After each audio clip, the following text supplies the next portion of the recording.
चंदेरी इलाके की गोद में बसा था एक छोटा सा गांव, शिवपुर। शिवपुर की हवाओं में एक अनूठा ठहराव था और यहाँ की पगडंडियों से हमेशा सोंधी मिट्टी की महक आती थी। इसी गांव के एक कोने में रहता था राघव। राघव सीधे और बेहद सरल स्वभाव का इंसान था, जो अपनी पत्नी मैथिली के साथ एक छोटी सी कुटिया में बसर करता था। राघव खाने पीने का बड़ा शौकीन था और समय के साथ इसी शौक का असर उसकी काया पर दिखने लगा था। लोग उसकी गरीबी का मजाक उड़ाते, जिससे वह अंदर ही अंदर टूट जाता था। लेकिन राघव के पास एक ऐसा हुनर था जो बिरलों को मिलता है। जब वह रसोई में पैर रखता तो साधारण से मसाले भी उसकी उंगलियों का स्पर्श पाकर अमृत बन जाते थे। क्या हुआ जी? आज फिर किसी बात पर मन छोटा करके आए हो? बाजार में किसी ने कुछ कहा क्या?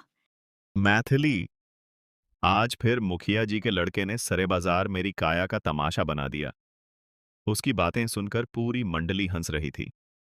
मुझे समझ नहीं आता मैथिली, लोग मेरी मेहनत, मेरी शराफत को छोड़कर सिर्फ मेरे इस भारी शरीर को ही क्यों देखते हैं? क्या मोटा होना कोई गुनाह है? आप उन निकम्मे और बेकार बैठे लोगों की बातों को दिल से क्यों लगाते हैं? उनका तो काम ही है दूसरों में मीन मेख निकालना और उंगलियां उठाना। आप अपनी कीमत पहचानिए, कीमत ही। बुरा लगता है मैथिली, बहुत बुरा लगता है। मैं भी इस शिवपुर गांव में सिर उठाकर जीना चाहता हूं, अपनी एक पहचान बनाना चाहता हूं।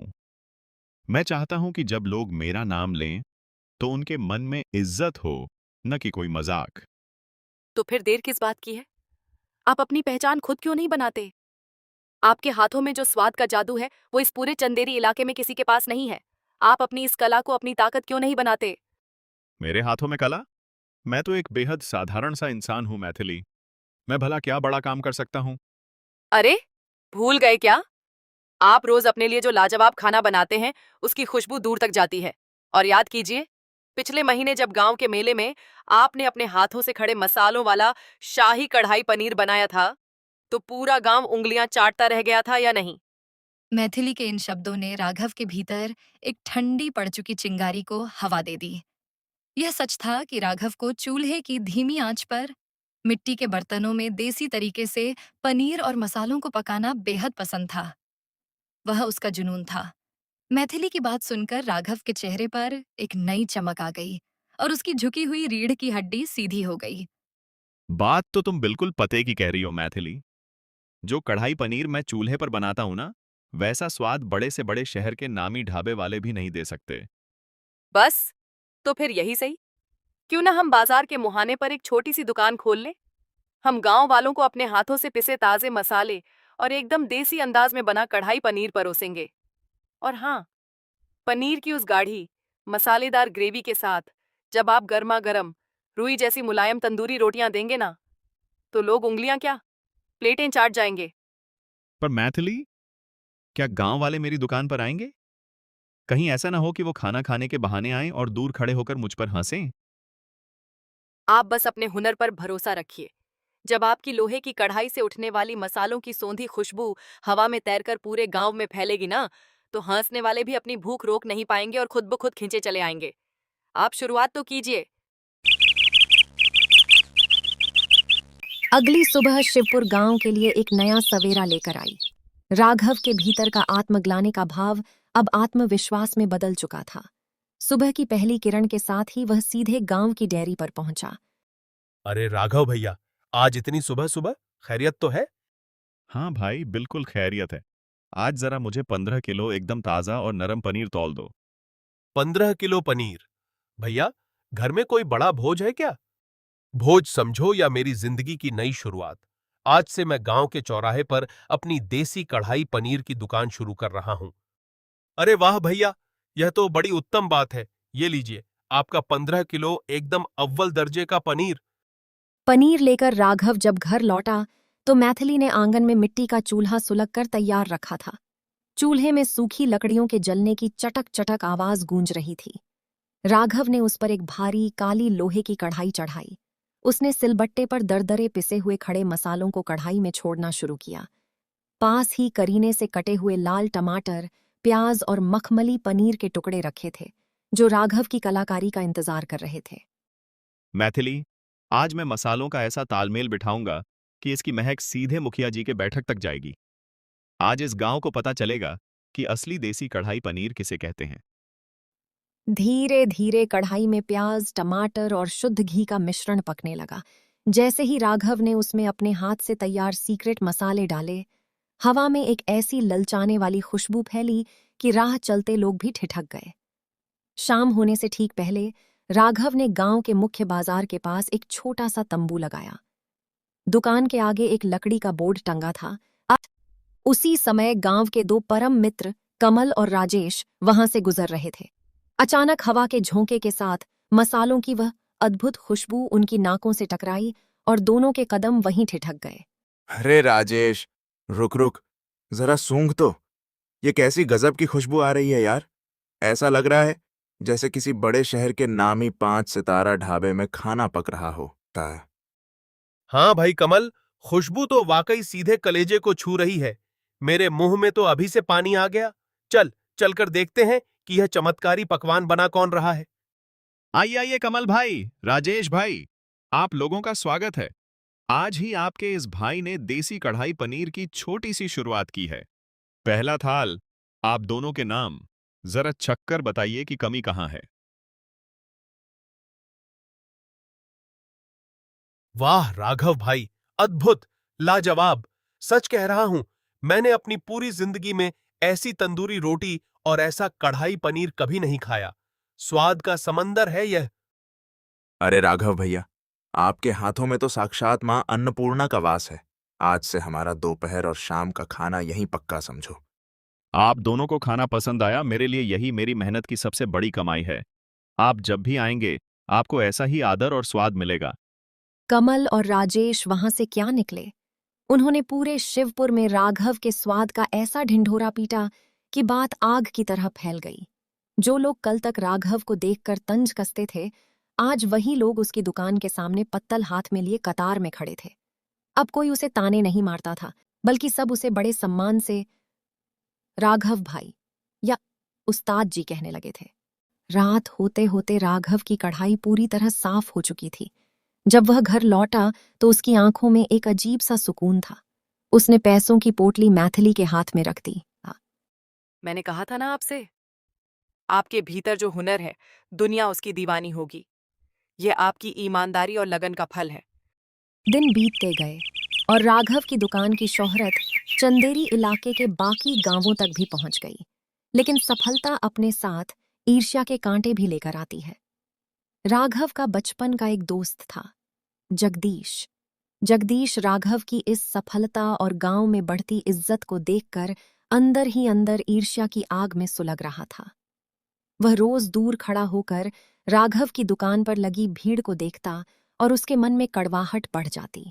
उसने राघव की दुकान के ठीक सामने अपनी एक बड़ी दुकान खड़ी कर दी और ऊपर एक बड़ा सा बोर्ड टांग दिया। क्यों राघव भाई, देख रहे हो ना मेरी दुकान? अब तुम्हारी इस छोटी सी देहाती दुकान के दिन खत्म होने वाले हैं। मैं शहर के महंगे और नामी मसाले लाया हूं। लोग अब आनंद असली शहरी स्वाद चखेंगे। अरे जगदीश भाई, तुम तो मेरे बचपन के सखा हो। बाजार बहुत बड़ा है और खाने वाले बहुत हैं। लोग तुम्हारे पास भी आएंगे और मेरे पास भी। तुम्हारी दुकान को मेरी बहुत बहुत शुभकामनाएं। शुभकामनाएं अपने पास रखो राघव, बस मेरी कढ़ाई गर्म होने दो, फिर देखना तुम्हारे सारे ग्राहक टूटकर मेरी दुकान पर कैसे आते हैं। आइए शिवपुर गांव वालों, उस पुरानी देहाती दुकान को छोड़िए और मेरी नई आधुनिक दुकान पर आइए। यहां आपको मिलेगा आधा था दाम और दुगना स्वाद। शहर के खास मसालों का मजा लीजिए। अरे जगदीश बेटा, तुमने भी दुकान खोल ली और दाम भी राघव से कम रख रहे हो। चलो भाई, परसों अपनी तंदूरी रोटी और पनीर देखें तो सही, दोनों दोस्तों में से किसके हाथ में ज्यादा जादू है। काका, मेरा पनीर चखने के बाद आप उस राघव को भूल जाएंगे। मैंने इसमें शहर के सबसे महंगे डिब्बा बंद मसाले डाले हैं। पहला निवाला मुंह में डालते ही चेहरा बिगाड़कर थू थू करते हुए, थू थू, अरे यह क्या बनाया है जगदीश? यह कढ़ाई पनीर है या उबला हुआ तीखा पानी? न मसालों का कोई संतुलन है, न स्वाद का कोई ठिकाना, और पनीर तो रबर की तरह खिंच रहा है, ठीक से पका भी नहीं है।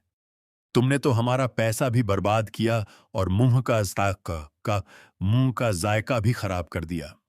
अरे जगदीश, इसे तुम तंदूरी रोटी कह रहे हो या पापड़? इतनी सख्त है कि चबाने से दांत टूट जाएं।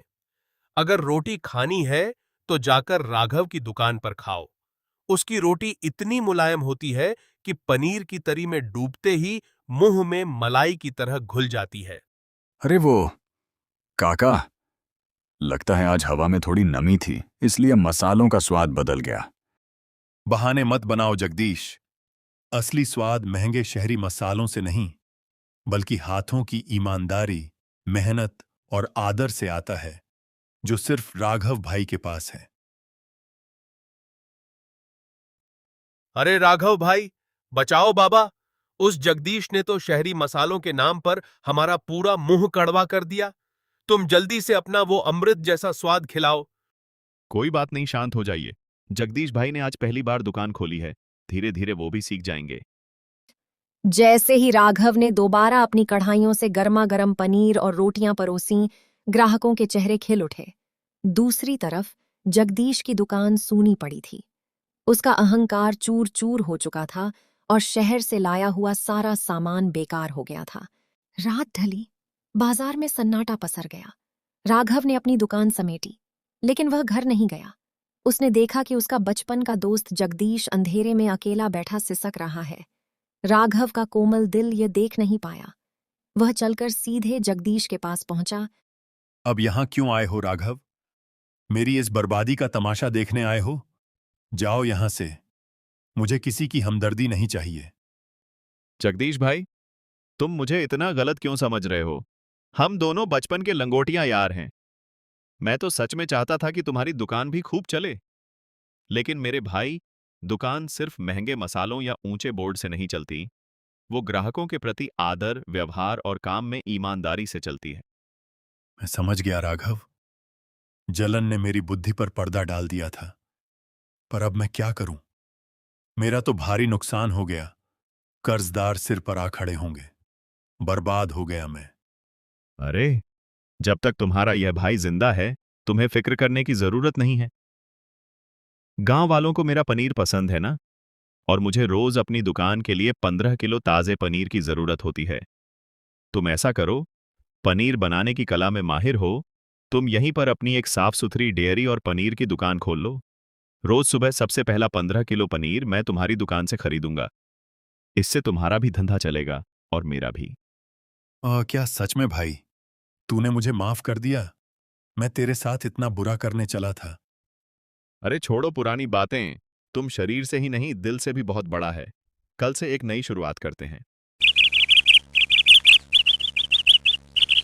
अगले ही दिन से शिवपुर गांव के उस चौराहे की तस्वीर बदल गई।